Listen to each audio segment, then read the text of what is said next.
కళ్ళు మూసుకుని ప్రార్థన చేసుకుందాం. ప్రేమ నమ్మకం కలిగిన మా గొప్ప దేవ, నీకు వందనాలు స్తోత్రాలు తండ్రి.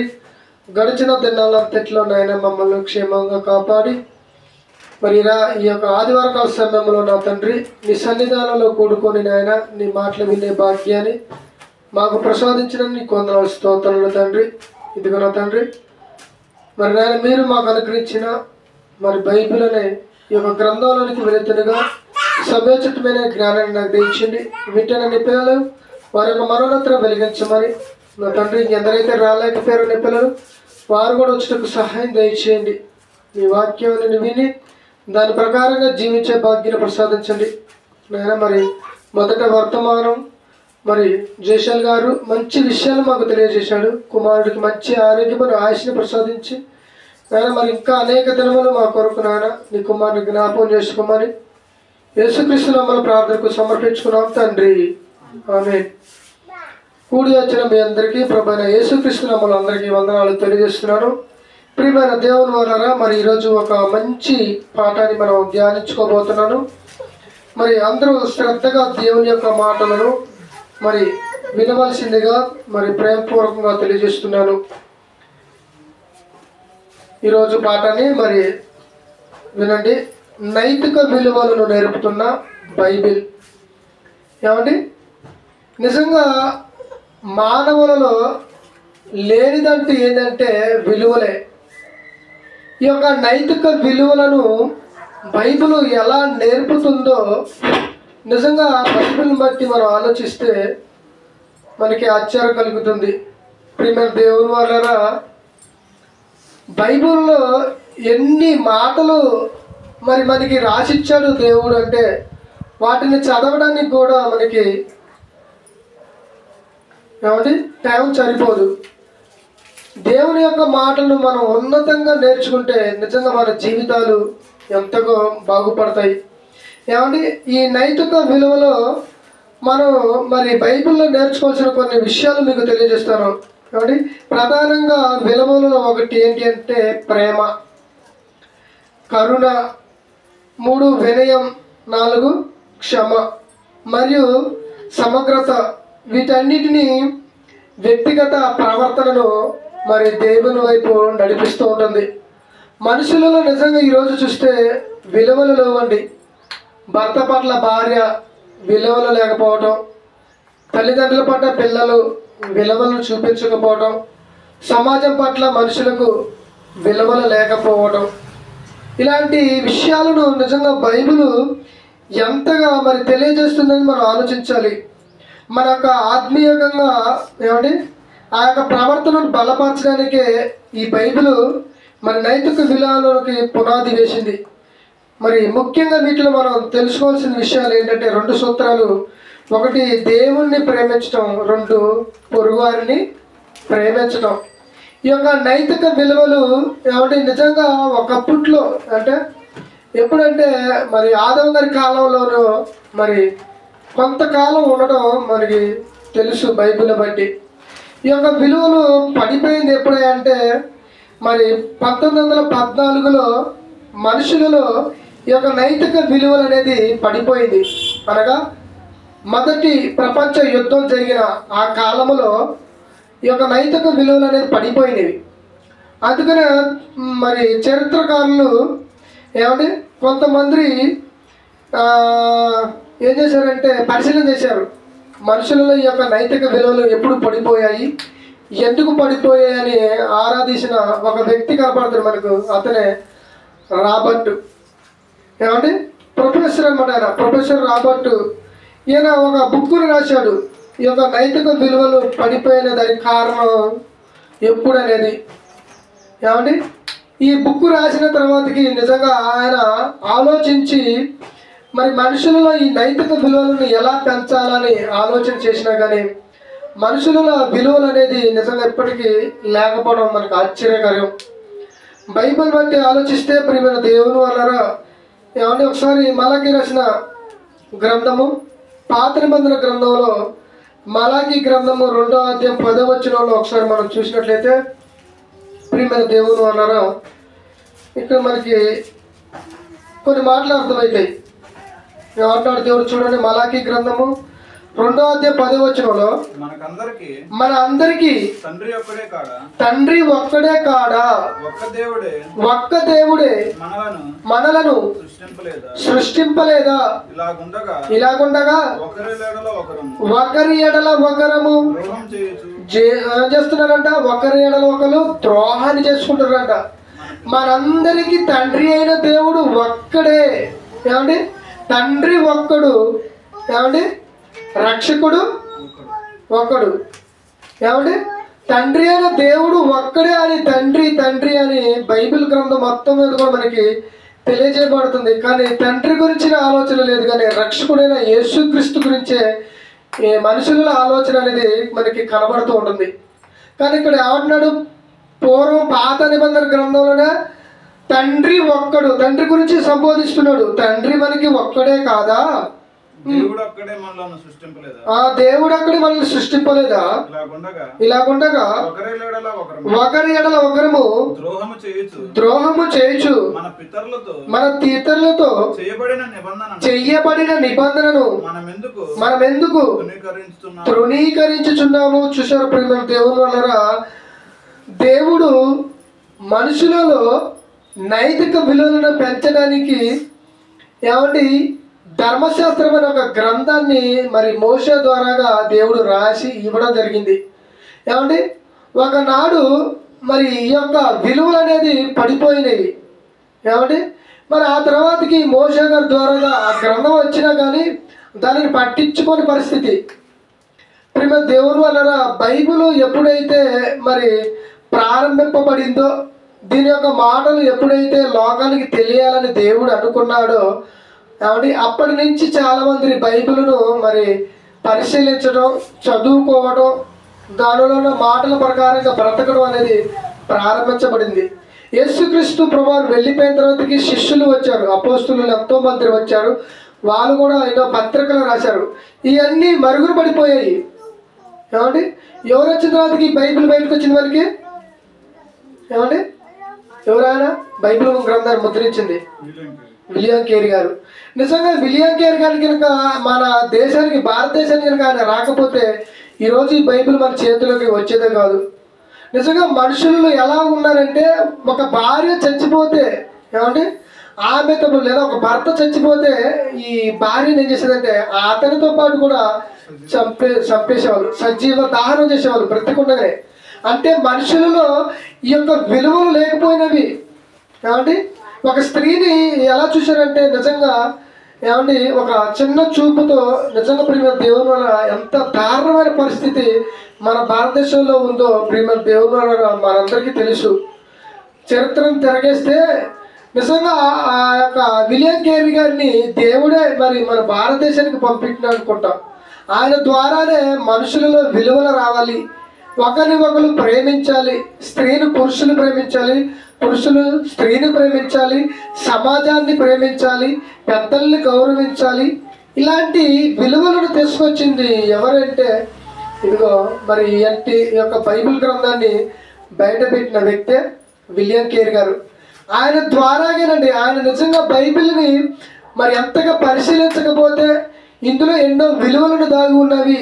మనుషులు మరి వారికి మంచి ప్రయోజనం రావాలి అంటే, మనుషులు మరి మంచిగా భూమి మీద బ్రతకాలి, ఒక ప్రవర్తన కలిగి బ్రతకాలి అంటే మరి ఈ మాటలు సమాజానికి అందించాలి అనే ఒక ప్రయత్నమేనండి విలియం కేరీ గారు చేసినది.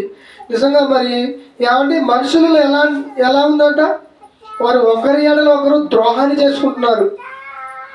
దేవుని వల్ల ఒకరి ఎడల పగను పెంచుకుంటున్నారు, ఒకరి ఎడల ఒకరు ద్వేషాన్ని పెంచుకుంటున్నారు. అలాంటి వారిలో నుండి ఏమంటే ఈ యొక్క బైబిల్ గ్రంథాన్ని మరి బయట పెట్టి అనేకులు మరి నైతిక విలువలను పెంచుకోవాలనే ఈ యొక్క ధర్మశాస్త్రం, బైబిల్ యొక్క ధర్మశాస్త్రం అనేది మరి దేవుడు రాయించి మనకి ఇవ్వడం మరి గొప్ప విశేషం. చూడండి, పేతురు రాసిన మొదటి పత్రిక 1వ అధ్యాయం 18వ వచనంలో చూడండి ఏమంటాడు అక్కడ పేతురు గారు. అపోస్తులలో ఒకడైన పేతురు గారు కానీ యేసుక్రీస్తు శిష్యులలో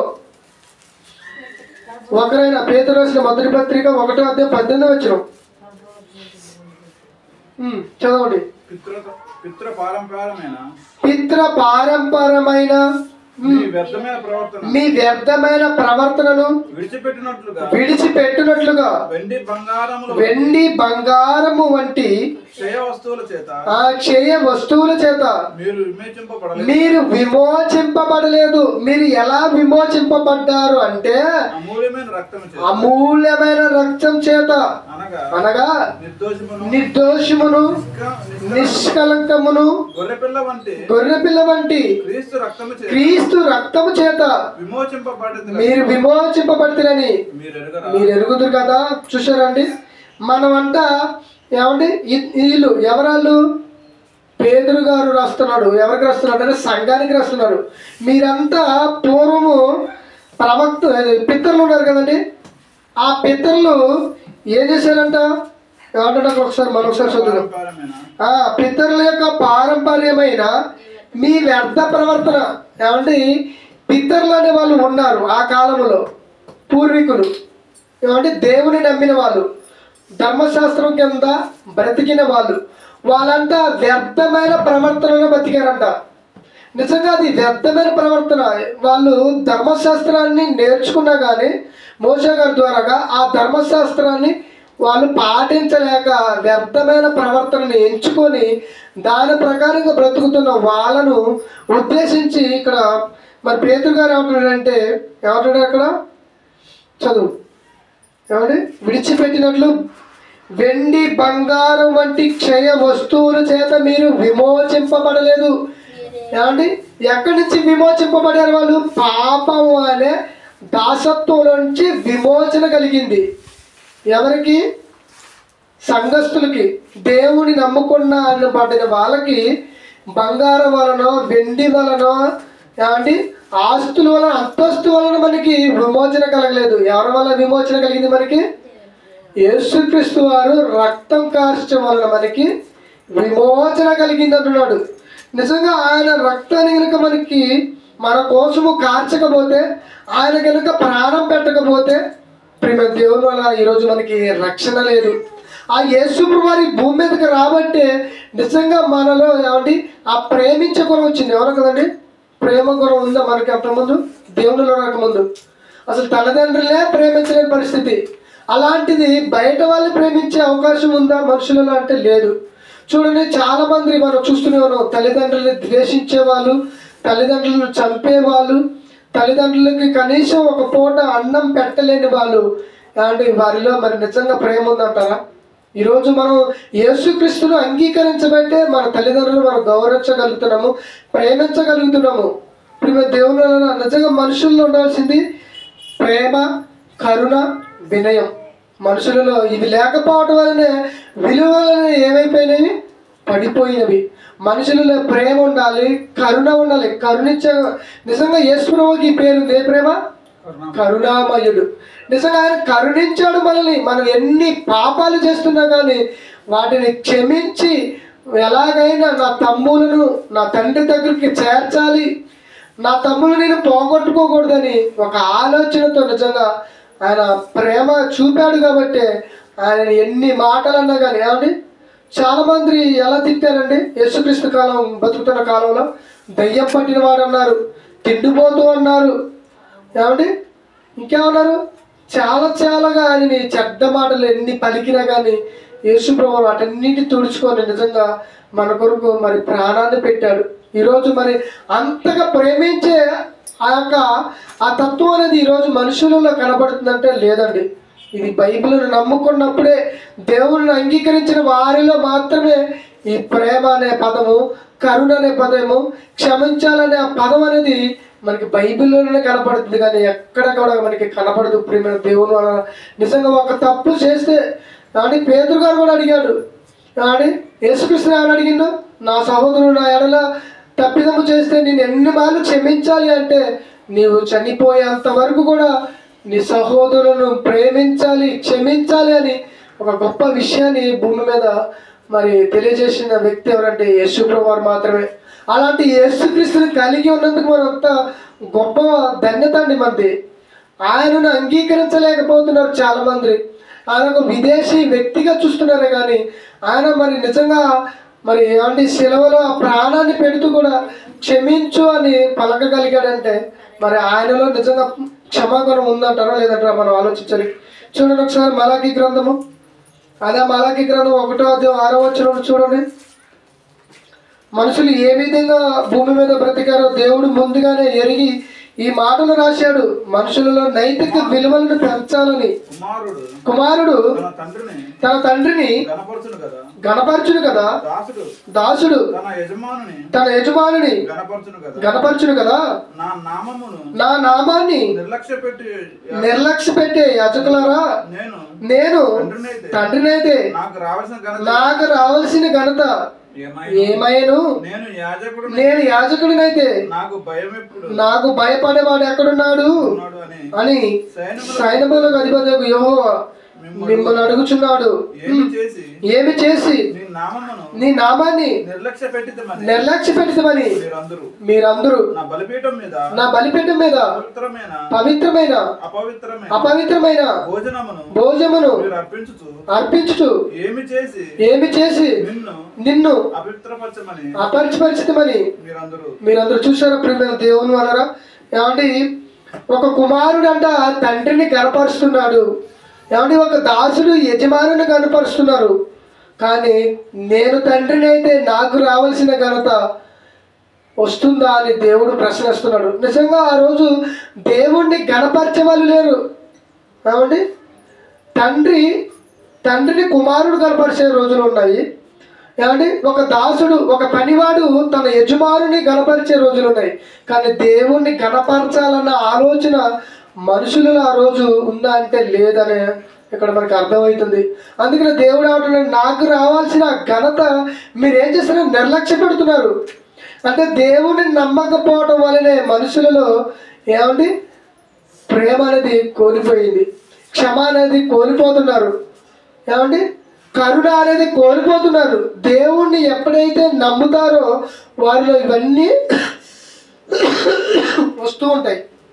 ఏమండి, ఇప్పుడు మన దేవుని వలన నిజంగా మనుషుల్లో ఆ విలువ అనేది లేకపోవడం గల కారణం ఏంటంటే ఇదిగో బైబిల్ గ్రంథాన్ని వారు నమ్మకపోవటం. బైబిల్ని నమ్మితే దేవుడు ఎలా బ్రతకాలో ఆయన చెబుతున్నాడు. ఏమంటాడు ఇక్కడ చూడండి ఒకసారి, నా నామమును నిర్లక్ష్య పెట్టు యాజకులారా, నేను తండ్రినైతే నాకు రావాల్సిన ఘనత ఏమైను, నేను యాజకుడినైతే నాకు భయపడేవాడు ఆడున్నాడు అంటున్నాడు. నిజంగా దేవునికి భయపడి ఏమండి భూమి మీద బ్రతికే వాళ్ళు ఎంతమంది ఉన్నారు. ఏమండి, దయ్యాలంట మనుషులు దేవునికి భయపడలేదు, కానీ దయ్యాలు దేవునికి భయపడుతున్నాయి అంట. చూడండి ఆ మాట మనం ఒకసారి చూద్దాం. యాకోబు రాసిన పత్రికలో ఏమండి మనుషులకు దయ్యాలంటే భయం ఉంది, కానీ దేవుడు అంటే భయం ఉందా అంటే ఈ రోజులలో లేదని చెప్పవచ్చు. ఒకసారి మనం చూస్తే యాకోబు రాసిన పత్రిక ఏమండి 2వ అధ్యాయము 19వ వచనం. యాకోబు రాసిన పత్రిక 2వ అధ్యాయం 19వ వచనం. దేవుడు ఒక్కడే అని నువ్వు నమ్ముచున్నావు, అలా నమ్ముట మంచిదే. దయ్యములు కూడా నమ్మి వణుకుచున్నవి. చూసారండి, దయ్యాలేమో దేవుణ్ణి నమ్ముకొని భయపడుతున్నాయి, కానీ మనుషులు దయ్యాన్ని నమ్మి భయపడుతున్నారు. మనుషులు దయ్యం పేరు వినగానే చూడండి ఎంతగా భయపడుతున్నారో. దేవుడి పేరు చెప్తే భయం కలుగుతుందా? దయ్యానికి భయపడినంతగా దేవునికి భయపడితే ఈరోజు మనుషులలో ఏమంటే ఘోరమైనవి జరుగుతాయండి. ఇందాక డాడీ గారు అదే చెప్పారు. తల్లిదండ్రులు పిల్లల విషయంలో ఎలా ఉంటున్నారో, భార్య విషయంలో భర్త ఎలా ఉంటున్నాడో, ఏమండి మరి భర్త విషయంలో భార్యలు ఎంతగా మరి దిగజారిపోయి, ఏమండి అవునా కదండి, వారిలో ప్రేమ లేదు. ఈరోజు భార్యలలో ఒకప్పుడు భర్తలు భార్యలను చంపే రోజులు, కానీ ఈరోజు భార్యలే భర్తలు చంపే స్థితిలోనికి ఈ యొక్క దేశం వెళ్ళిపోతుందంటే మనుషులలో నైతిక విలువలు అనేది పడిపోయినవి. నిజంగా ప్రియమైన దేవుని వలన ప్రతి మానవులలో ఈ యొక్క నైతిక విలువలను పెంచడానికే ఈ బైబిల్ గ్రంథం అనేది మనకి కనబడుతుంది. కాబట్టి ఇక్కడ ఏమంటున్నాడు చూడండి మరొకసారి. ఏమండి ప్రియమైన దేవుని మరొక మాట చూపిస్తాం మీకు ఈ సమయంలో. ఎపిసోడ్ రాసిన పత్రిక 4వ అధ్యాయం 6వ వచనం. ఎపిసోడ్ రాసిన పత్రిక 4వ అధ్యాయం 6వ వచనంలో అపోస్తలుడైన పౌలు గారు ఎఫెసీలో ఉన్న సంఘానికి పత్రిక రాస్తున్నాడు. ఏమంటాడు ఇక్కడ చూడండి ఒకసారి. 4వ అధ్యాయం 6వ వచనం. ప్రభువు ఒక్కడే, విశ్వాసం ఒకటే, బాప్తిసం ఒకటే, అందరికి తండ్రి అయిన దేవుడు ఒక్కడే. అందరిలో ఏం పెట్టాడు? తన ఆత్మను పెట్టాడు. దేవుని ఆత్మను మనుషులందరిలో పెడితే ఆ ఆత్మ దేవుడిదే అని, దేవుని ఆత్మ ద్వారానే భూమి మీద మనం బ్రతుకుతున్నామన్న ఆలోచన మనుషులలో లేదండి. ఒక మనిషి మరొక మనిషిని చంపుతున్న విషయంలో ఒక మనిషిగానే చూస్తున్నాడు, కానీ అతనిలో దైవ ఆత్మ ఉన్నదన్న ఆలోచన ఈరోజు మనుషులలో లేదు. అందుకనే చూడండి, ఒక మనిషిని చంపుతున్నాడనే ఉద్దేశంతోనే చంపుతున్నాడు, కానీ నేను ఒక దైవ ఆత్మ కలిగిన మనిషిని చంపుతున్నానన్న ఆలోచన మనుషులలో లేదు. ప్రియమైన దేవుని ద్వారా నిజంగా దేవుని యొక్క మాటలు కనుక మనం వింటే, ఒక మనిషిని ఒక మాట అనాలన్నా కానీ, లేదా ఒక మనిషిని చంపాలన్నా కానీ మనకేం కలుగుతుంది తెలుసా? భయం కలుగుతుంది. ఎందుకంటే సాక్షాత్ మనం చంపేది ఎవరిని తెలుసా? దేవుని ఆత్మని చంపుతున్నాము మనం. ఒక వ్యక్తి మరొక వ్యక్తిని చంపుతున్నాడంటే ఆ వ్యక్తిలో ఎవరి ఆత్మ ఉంది? దేవుని ఆత్మ ఉంది. దేవుని ఆత్మనే చంపుతున్నట్టు. ఏమండి, ఇప్పుడు మనం కూడా చూడండి, చాలా మంది మరి ఆత్మహత్య పేరిట ఎంతోమంది చనిపోతున్నారు. అవునా కదండి? ఆత్మహత్య పేరిట చనిపోతుంది, చంపుకుంటున్నారు. ఎవరిని చంపుతున్నారు తెలుసా? దేవుని ఆత్మని చంపుతున్నారు వాళ్ళు. దేవుడే తన ఆత్మని మనలో పెట్టి ఏమంటే జీవాన్ని కలిగించి మనం తన కొరకు బ్రతకాలని దేవుడు అనుకుంటే, మనుషులు ఆ దేవుని నమ్ముకోకుండా ఏమండి ఎన్నో బాధలను తెచ్చిపెట్టుకొని, ఎన్నో కష్టాలు తెచ్చిపెట్టుకొని వాటన్నిటిని అధిగమించలేక మరి ఆత్మహత్య పేరుట్లో ఎంతోమంది చనిపోవడం మనం చూస్తున్నాం. ఇప్పుడు మన దేవుని ఒకసారి చూడండి, ఇర్మియా గ్రంథము ఏమంటే 9వ అధ్యాయం 4వ వచనం. ఇర్మియా గ్రంథము 9వ అధ్యాయం 4వ వచనంలో ఇక్కడ చూడండి. ఇర్మియా గారు 9వ అధ్యాయము 4వ వచనం. మీలో ప్రతి వాడును తన పొరుగు వాడిని విషయమై జాగ్రత్తగా ఉండవలెను. తన పొరుగు వాడి విషయంలో జాగ్రత్త పడి ఉండాలి అంటున్నాడు. ఈరోజు తన పొరుగు వాడు అంటే ఎవరికి జాగ్రత్త ఉంది చెప్పండి? ఉందా జాగ్రత్త? ప్రియమైన దేవుని వల్ల దేవుడు ఏమని చెబుతున్నాడు అంటే, తన పొరుగు వాడి విషయంలో నువ్వు జాగ్రత్త కలిగి ఉండాలి అంటున్నాడు. ఇంకా అంటున్నాడు, నీ సహోదరినైనను నమ్మబాకనంటున్నాడు. ఎందుకు సహోదరుని నమ్మవద్దు అంటున్నాడు? వారిలో ఎలాంటి ఉద్దేశం ఉంది చూడండి. నిజముగా ప్రతి సహోదరుడును తంత్రగొట్టియు తన సహోదరుని కొంపముచ్చుతున్నారంట. చూసారండి, కొంపముచ్చడం అంటే నమ్మించి నిలువున ముంచడం, గొంతుకోయడం అంటారు. చూసారండి, బైబిల్ నిజంగా దైవ గ్రంథమా కాదా? సహోదరుల పట్ల లేదా పొరుగువారి పట్ల ఎలా ప్రవర్తించాలో మనకేమో తెలుసా? ఏమండి, మన పక్కింటి వాళ్ళు లేదా మన పొరుగు వారు అంట తంత్రగొట్టంటే వాళ్ళు మాయ మాటలు చెప్పి మనల్ని అప్పుడప్పుడు చూడండి, ఏదైనా అవసరం ఉందనుకోండి, డబ్బులు అవసరం ఉందనుకోండి, మాయ మాట చెబుతుడు, అవసరానికి అడుక్కొని పోతాడు. కానీ మన అవసరాన్ని మనం అడిగేసరికి ఏం చేస్తాడు? ఇస్తాడండి. మాయ మాటలు చెప్పి ఏం చేస్తాడు? అదే చెబుతుంది బైబిల్. ఏమంటున్నాడు మరొకసారి చూడండి. మీలో ప్రతి వాడును తన పొరుగు వాని విషయమే జాగ్రత్తగా ఉండాలి. ఎందుకు జాగ్రత్త? వాడు మిమ్మల్ని నమ్మించి మోసం చేస్తాడు, నమ్మించి గొంతుకొస్తాడు. చాలా మందిని నమ్మించి గొంతుకొచ్చిన వాళ్ళు చాలా మంది ఉన్నారు ప్రియమైన దేవుని వల్ల. అందుకనే మన పొరుగు వారి విషయంలో కానీ మనకి తెలియని వారి విషయంలో కూడా జాగ్రత్త పడాలి. వాళ్ళు వస్తారు, ఏదో మాయ మాటలు చెబుతారు. ఏమండి, వస్తువు రూపంలో కూడా మాయ మాటలు చెప్పి వాళ్ళు అమ్ముకొని పోయే వాళ్ళు చాలా మంది ఉన్నారు. కాబట్టి ఏమంటాడు ఇక్కడ? మీలో ప్రతి వాడును తన పొరుగు వారి విషయమే జాగ్రత్తగా ఉండవలను. ఏ సహోదరుడైన నమ్మకుడి, నిజముగా ప్రతి సహోదరుడును తంత్రగొట్టియు తన సహోదరుని కొంపముంచేవాడు, ప్రతి పొరుగువాడును కొండము చెప్పుటకై తిరుగులాడుచున్నాడు. సత్యము పలకక, సత్యం పలక, నిజాన్ని పలకక అబద్ధాన్ని పలికే బ్రతికే వాళ్ళు చాలా మంది ఉన్నారు. చూడండి ఏమండి, మన బైబిల్ యూనివర్సిటీ మీద మన ప్రసన్నయ్య గారి మీద ఎన్ని అబద్ధాలు లేనిపోయిన మాటలు చెబుతున్నారండి. తాను కూడా ఒక సహోదరుడే కదండి. వీళ్ళు సహోదరులే, దేవుని నమ్ముకున్న వాళ్ళే, ఆయన దేవుని నమ్ముకున్న ఆయనే. మరి ఎందుకు వీళ్ళు ఇలా అబద్ధపు మాటలు చెప్పి సత్యాన్ని పలకాల్సిందే అబద్ధాలు చెప్పి ఏమండి ఒక చెడ్డ పేరు తీసుకొచ్చి పెట్టాలి బైబిల్ సిటీ మీద అనే ఒక ఆలోచన మనుషులలో ఉంది. అందుకని ఏమన్నంటే నీ సహోదరుల పట్ల కానీ లేదా నీ పొరుగు వారి విషయంలో జాగ్రత్త కలిగి ఉండాలి, జాగ్రత్త మసులుకోవాలి అంటున్నాడు. ఏమన్నాడు? సత్యాన్ని పలకగా ప్రతివాడును తన పొరుగు వారిని వంచును, అబద్ధం ఆడుట తమ నాలుకకు అభ్యాసం చేసుకుంటున్నారు. అబద్ధం పలకడానికి అభ్యాసం చేసుకుంటున్నారంట. అంటే నేను అబద్ధం ఎలా పలికితే మనుషులు నమ్ముతారు అనేది ఈయన ట్రైనింగ్ చేసుకుంటున్నాడు. చూడండి, ఇప్పుడు మన దేవుని వల్ల నిజంగా ప్రతి మనిషి ఈరోజు భూమి మీద అబద్ధాన్ని పలకకుండా భూమి మీద బతకగలుగుతున్నారంటే లేదండి. అంటే పొరుగువాడి విషయంలో ఎన్ని అబద్ధాలు చెబుతున్నారండి. అవునా అవునా కదా?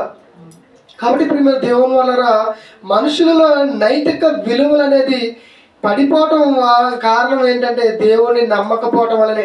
అదే దేవుని నమ్ముకున్నాం అనుకోండి, పొరుగు వారితో ఎలా ఉండాలో, భార్యతో ఎలా ఉండాలో, పిల్లలతో ఎలా ఉండాలో, సంఘంతో ఎలా ఉండాలో, సమాజంతో ఎలా ఉండాలో వీటన్నిటిని దేవుడు బైబిల్ గ్రంథంలో పొందుపరిచాడు. వీటన్నిటిని నేర్చుకుంటే నిజంగా భూమి మీద మనిషి ఎంత గొప్పవాడిగా మరి కనపడతాడు. ఏమంటే దేవుడి దృష్టిలో కానీ మనుషుల దృష్టిలో కానీ. చూడండి, యేసుప్రభువు వారి గురించి మరి నిజంగా లోక సువార్తలు మనకు కనపడుతుంది. 1వ అధ్యాయము 50వ వచనంలో చూడండి ఏమంటాడు అక్కడ. 52వ వచనం అనుకుంటా. లోక సువార్త ఒకసారి తీయండి. చూడండి, 2వ అధ్యాయము 51వ వచనం నుంచి లేదా 52 చదవండి. లూకా సువార్త 2వ అధ్యాయం 52వ వచనం.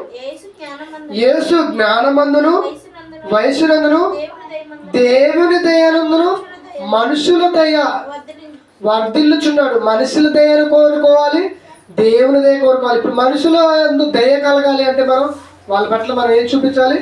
ప్రేమను చూపించాలి, క్షమాగుణం చూపించాలి, కరుణను చూపించాలి. ఇవన్నీ చూపించినప్పుడే వాళ్ళు మన పట్ల దయ చూపిస్తారు. లేకపోతే మన పట్ల దయ కలిగిద్దా అంటే వాళ్ళకి దయ కలగదు. కాబట్టి యేసు ప్రభువారంట దేవుని దయను సంపాదించుకున్నాడు, మనుషుల దయను సంపాదించుకున్నాడు. ఈరోజు దేవుని దయను సంపాదించుకుంటున్నాడు కానీ మనుషుల దయను మనం సంపాదించుకోలేకపోతున్నాం. ఎందుకంటే మనుషులతో మనం ప్రేమ కలిగి ఉండలేకపోతున్నాము, క్షమాగుణం కలిగి ఉండలేకపోతున్నాము, ఏమండి కరుణ గుణాన్ని కలిగి ఉండలేకపోతున్నాం. ఇలా వినయమును కలిగి ఉండకపోవడం వల్లనే మనకి మనుషులు మనల్ని దయ చూపించలేకపోతున్నారు. అందుకే చూడండి, మీ దేవుడు యేసు ప్రభువు మంచోడే కానీ మీ క్రైస్తవులు మంచోళ్ళు కాదండి అంటున్నారు. చాలా మంది చూడండి, దేవుని నమ్ముకుండా యేసు ప్రభువు మన కొరకు ఈ భూమి మీదకి వచ్చాడు, మన కొరకు రక్తాన్ని కాచాడు, ఆయన నమ్ముకుండా అంటే మీ యేసు ప్రభువు మంచే కానీ మీ క్రైస్తవులు మంచోళ్ళు కాదని అని ఒక చెడ్డ మాటను పలుకుతున్నారంటే మనుషులు ఏమి లేదు, వినయము లేదు, ప్రేమ లేదు, నైతిక విలువలు లేవు. ఇవి లేకపోవడం వల్లనే మన దేవుడిని వాళ్ళు అంగీకరించలేకపోతున్నారు.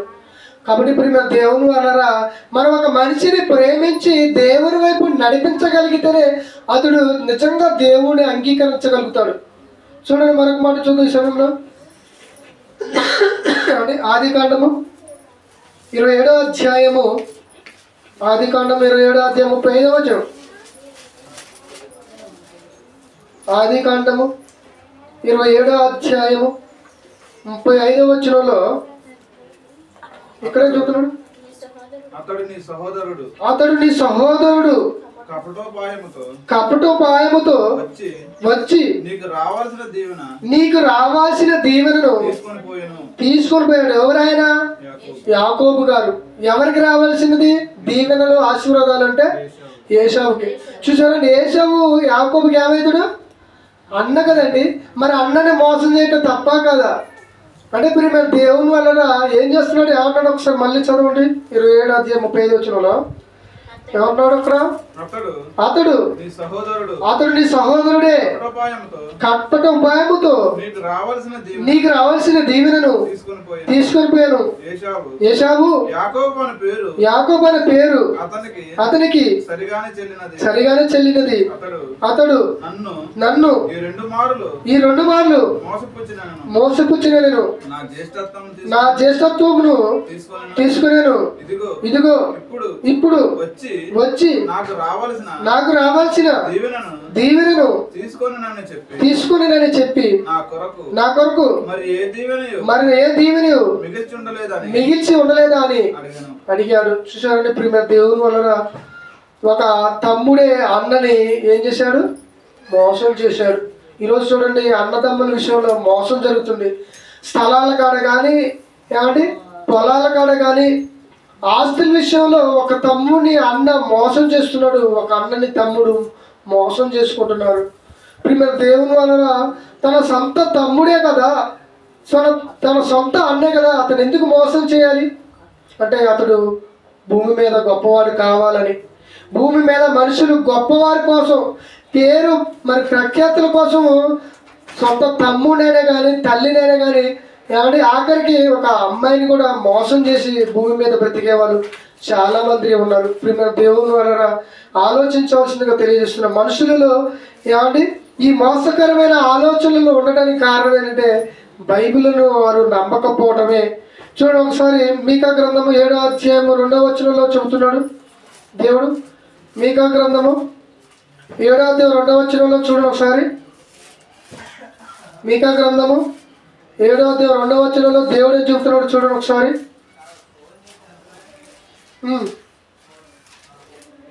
భక్తుడు దేశములో లేకపోయెను, జనులలో యథార్థమైన వాడు ఒక్కడు కూడా లేడు. అందరూ ప్రాణహాని చేయటానికి పొంచి ఉండువారే. ప్రతి మనుషుడును కిరాతకుడై తన సహోదరుని కొరకు. చూసారండి, తన సొంత తమ్ముడే ఏమంటే తన రక్త సంబంధుడైన వాడిని ఏమంటే చంపడానికి ఎంత కిరాతకంగా మారిపోతున్నారని బైబిల్ చెబుతుందండి. ఏనాడు రాయబడిందండి? క్రీస్తుకు పూర్వం కదండి.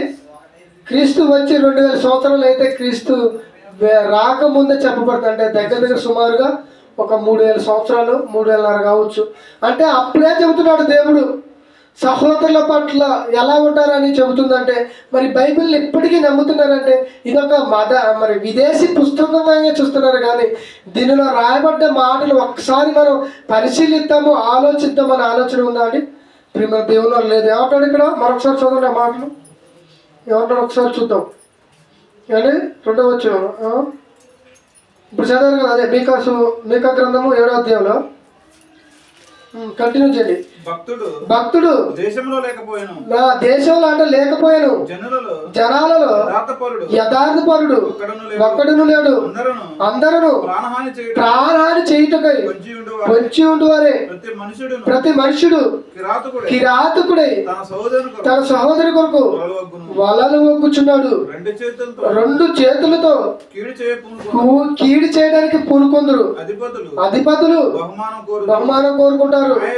న్యాయాధిపతులు లంచాన్ని పుచ్చుకుందరు. గొప్పవారు తమ మోసమైన కోరికను తెలియజేస్తున్నారట. చూసారు ప్రియమైన దేవుని అధికారులు లంచాన్ని కోరుకుంటున్నారు. న్యాయాధిపతులు వాళ్ళు కూడా లంచాన్ని కోరుకుంటున్నారు. ఈరోజు చూడండి, మనం ఏమంటే ఒక కోర్టులో కేసు గెలవాలంటే ఏమంటే ఒక వ్యక్తి ఏం చేస్తున్నాడు? లంచం ఇస్తున్నాడు. చేసిన తప్పున నేరాన్ని కప్పుపించడానికి లంచం ఇచ్చి ఏమంటే లాయర్కి లంచం ఇచ్చి ఆ కోర్టులో కేసుని గెలుస్తున్నాడంటే నిజంగా బైబిల్ ఎంత గొప్ప గ్రంథం కాకపోతే ఇలాంటి మాటలు తెలియజేయబడుతుంది. ప్రియమైన దేవుని వల్ల ఆలోచించాలి.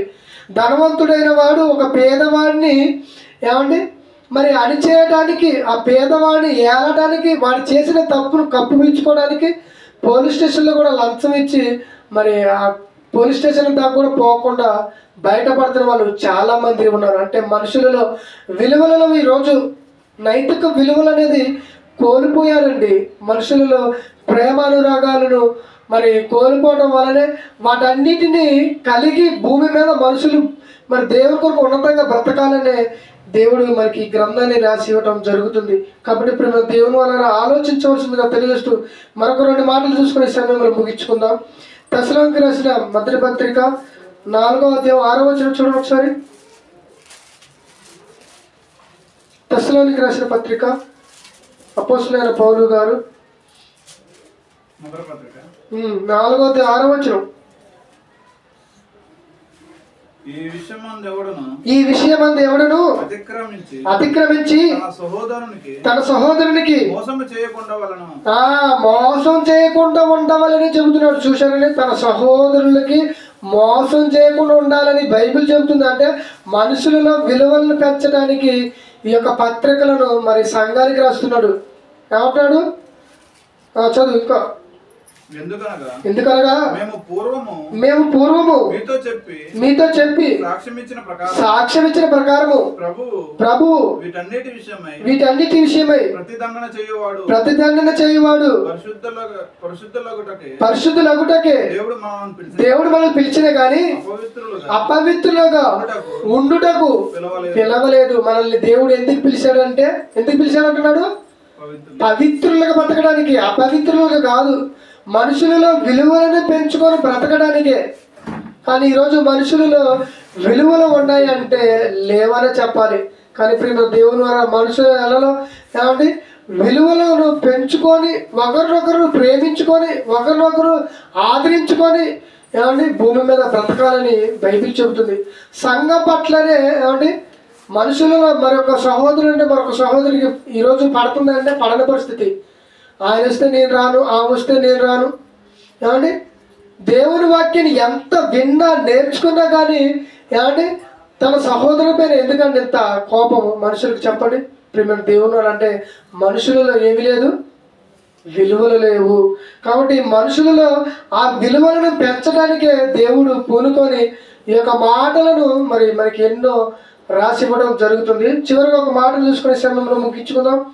అదే మలాకీ గ్రంథము 2వ అధ్యాయం 5వ వచనం చూద్దాం ఒకసారి. చివరిగా మలాకీ గ్రంథము 2వ అధ్యాయం 5వ వచనం చూద్దాం. మలాకీ గ్రంథము. నేను చేసిన నిబంధనను వారి జీవమునకు సమాధానముకు కారణమాయను. భయభక్తులు పుట్టించుటకై నేను వాటిని వారికి ఇచ్చిన కనుక వారు నా యందు భయభక్తులు కలిగి నా నామమును విషయములో భయము గలవారై సత్యము గల ధర్మశాస్త్రమును బోధించుచు దుర్బోధం అనే మనోనేత్రమును చెయ్యక సమాధానం బట్టి యథార్థను బట్టి నన్ను అనుసరించి నడుచుకొని వారై దోషము నుండి అనేకులను తిప్పిరి. చూసారు ప్రేమ దేవుని వల్ల ఏమంటాడు దేవుడు? మొదటి మళ్ళీ చదవండి. నేను చేసిన నిబంధన వారి జీవానికి సమాధానమునకును కారణమే. చూసారండి దేవుడు చేసిన ఒక నిబంధన. ఏంటి ఆ నిబంధన అంటే ధర్మశాస్త్రం అనే నిబంధన చేశాడు. ఆ నిబంధన ద్వారానే మనుషుల పట్ల ఏం కలగాలి?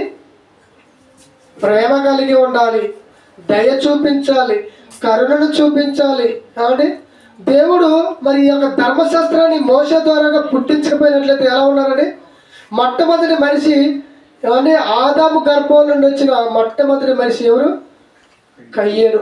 ఈ కయ్యేను ఏం చేశాడు? తన తమ్ముడిని అతి కిరాతకంగా చంపేశాడు. అంటే ఆ కాలము నుంచే మనుషులలో విలువలు లేవు, ప్రేమ లేదు, కరుణ లేదు. అందుకనే దేవుడు ఏం చేశాడంటే ప్రతి మనుషులలో కరుణను నింపాలి, ప్రేమను నింపాలి, విలువలను నింపాలి అని ఒక ధర్మశాస్త్రాన్ని మోషే ద్వారా పుట్టించి వాటిని మనకి మరి మరి మోషే గారు ఇశ్రాయేలులకు తెలియజేసి వాళ్ళలో ప్రేమను పెంచాలని దేవుడు ప్రయత్నం చేశాడు. కానీ ఆ యొక్క ధర్మశాస్త్రాన్ని వాళ్ళు ఏం చేశారు? పాటించలేకపోయారు, అనుసరించలేకపోయారు. అందుకనే ఆ ధర్మశాస్త్రాన్ని వాళ్ళు పాటించలేక అనుసరించలేకపోయారనే దేవుడు ఆలోచించి ఏం చేశాడంటే యేసు ప్రభువుని భూమి మీదకి పంపించి ఇంకా ప్రేమను, ఇంకా ఏ విధమైన ప్రేమను చూపించాలో, ఎలాంటి క్షమానుగుణాన్ని చూపించాలో యేసుక్రీస్తు ద్వారా దేవుడు మనకి బయలుపరిచాడు. నిజంగా యేసుప్రభువు వారు నిజంగా ఆయన సెలవులో మరణించుతున్నా కానీ క్షమించి ఆ మాటను పలకగలిగాడంటే చావులో ఉండి కూడా ఈరోజు మనం అలాంటి మాటను మనం పలకగలమంటే లేదైనా చెప్పవచ్చు. ప్రేమ దేవుని వల్ల మరి దేవుడు మన పట్ల ఎంత ప్రేమ కలిగి ఈ యొక్క మనుషులలో విలువలను పెంచడానికి ఈ గ్రంథాన్ని మనకి రాసి ఇచ్చాడు అనేది మనం ఆలోచించాలి. ఈ మాటలు మరి ఈ సమయంలో ముగించుకుందాం. కన్మూసుకుని ప్రార్థన చేసుకుందాం. ప్రార్థన. ప్రేమ నమ్మకం కలిగిన మా గొప్ప దేవానికి వందనాలు స్తోత్రాలు తండ్రి. మరి నేను నిజంగా తండ్రి ఈ బైబిల్ అనే పుస్తకం నాయన మాకు మరి అందించినందుకు నీకు వందనాలు తండ్రి. ఈ గ్రంథంపై మా చేతిలో లేకపోతే నిజంగా నాయన ఈరోజు నాయన మేము ఈ సన్నిధిలో ఈరోజు మేము కూడుకునే పరిస్థితి ఉండేది కాదేమో నాయన తండ్రి. నిజంగా నాయన మరి తండ్రి ఆ కాలంలో యేసుప్రభువు వారు మరి నాయన ఈ భూమి మీద పుట్టి మా కొరకు తన ప్రాణత్యాగం చేశాడు. ఆయన వెళ్ళిపోయిన తర్వాతకి అపోస్తులు వెళ్ళిపోయిన తర్వాతకి మరి నాయన మీరు రాసిన ఈ యొక్క గ్రంథం అనే బైబిల్ మరుగున పడితే మరి నాయన తండ్రి నిజంగా విలియం కేరీ గారిని నాయన ఈ భారతదేశానికి పంపించి మరి ఆయన ద్వారాగా అనేక భాషలలో నా తండ్రి ఈ బైబిల్ అనే గ్రంథాన్ని ముద్రించి మరి ప్రతి మనిషిలోనికి వెళ్ళిపోయి మనుషులలో విలువలను పెంచాలనే ఒక ఆలోచన మీరు పుట్టించారు తండ్రి. మరి నాన్న నీకు నిజంగా వందనాలు స్తోత్రాలు. ఇప్పటి వరకు నీ పిల్లలు నీ వాక్యాన్ని విన్నారు తండ్రి. జ్ఞాపకం చేసుకోండి నాయన. మరి నా తండ్రి మాలో ప్రేమను మరి అలాగే కరుణను అలాగే వినయాన్ని క్షమించే గుణాన్ని మాలో నిజంగా నింపమని నాయన తండ్రి ప్రార్థన పాదాలతో చేర్చుకోమని ప్రభు యేసుక్రీస్తు నామములో ప్రార్థనకు సమర్పించుకున్నాం తండ్రి. ఆమేన్.